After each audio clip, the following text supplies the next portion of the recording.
India's BrahMos missile is no longer just a domestic defense success story. It is now becoming India's biggest calling card in the global arms market, from UAE to Thailand, from Philippines to Vietnam. More than a dozen countries are watching BrahMos closely. They want to buy BrahMos. Why do they want to buy BrahMos? Is it enough to cater to the needs of the countries like Thailand or Vietnam? Without wasting any more time, let me introduce my guest. I'm joined by Air Commodore Dr. Ashminder Singh Bahal and Group Captain VN Jha, Senior Scientist from former Joint Director DRDO. Let me just go to Dr. Bahal first. Sir, why BrahMos is a hit? These countries could have purchased any other thing from India. Why is BrahMos doing so well? It's not as if other countries don't have supersonic weapons. BrahMos is something like a stealth missile coming and hitting you before you come to know about it. And that's what happened when in Op Sindoor. If you remember, they got just about 20 to 30 seconds of, time in which the Pakistanis radars could detect, identify, and attack it. I mean, intercept it. It was just not enough. And by then, it had already hit. It is not just the missile, it is operationally, I'm talking of operationally, world's fastest missile, and it flies at around 2.8 to 3 mark, has ranges of 300 kilometers to 800 kilometers depending on which version you are flying, and on top of it, it flies a nap of the earth. It's not only low observable, it from 15 kilometers altitude, it ducks down, flies nap of earth, means very close to the ground at 3 to 10 meters, and in case of seas, it is sea skimming. And it doesn't give any reaction time to the enemy air defenses. We hit at many of their air bases, 11 air bases, and if you remember, one was Bolari, where we went and hit the hangar, and it was completely devastated, and there was a airborne early warning and control aircraft, means the aircraft which had a radar on top, and that aircraft was destroyed, which is an extremely costly asset and a very valuable asset. And the best thing about this missile is that it has not only got targets on ground, it can also hit ships. It is an anti-ship missile also. It depends on the seeker that you're putting on the warhead, which the scientists will be very nicely able to explain. But the basic thing is this missile has many roles. It can hit air bases, Okay. command and control centers. It can hit terror infrastructure, bunkers, hangars, and it is also can be used as an anti-ship missile, provided those particular seekers have been put into this. And therefore, you can use it as an air launch from Su-30 MKI. You can use it from ground, and you can use it from ships like Rajput class, Kolkata class, Vizag class destroyers, or Okay. frigates like Shivalik or Talwar and Talwar class. And now we are even tested it from submarines. And in the submarines, we are going to utilize it in from Project 75I submarine. So what it means is gives us tremendous flexibility, strategic surprise, and tremendously accurate 1 to 3 meters. Okay.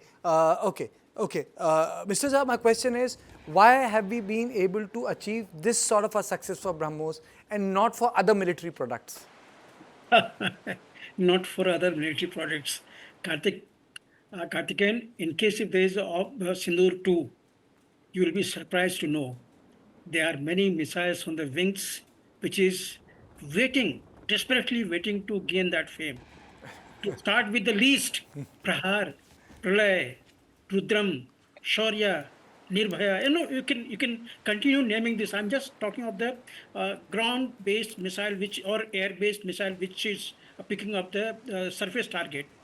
Besides, there are many other missiles which is active in the ocean, which But will headquartered they be by. able to match BrahMos if it goes hypersonic, sir? I'm coming to it. Look, BrahMos has gone a sea changes in its entire concept, design, and efficacy. Gone are the days when we were reliant onto the Russian technology of BrahMos of 280 kilometers range. That has gone sea changes into it. Now we already have the BrahMos, which has got extended range, that is 380, 390 kilometer, and the another version, which is much more sleeker, which has cut down onto its solid booster quantity to make it compliant with the even LCA that should be able to mount two such missiles on its wings or underneath.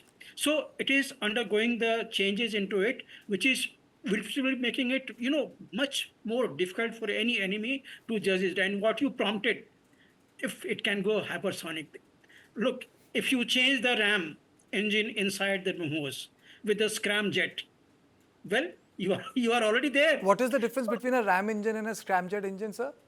Ramjet takes you to the max of about 5 Mach speed or so, because it has got limitations. The amount of engine breath that you take, the type of flame that you use in the engine.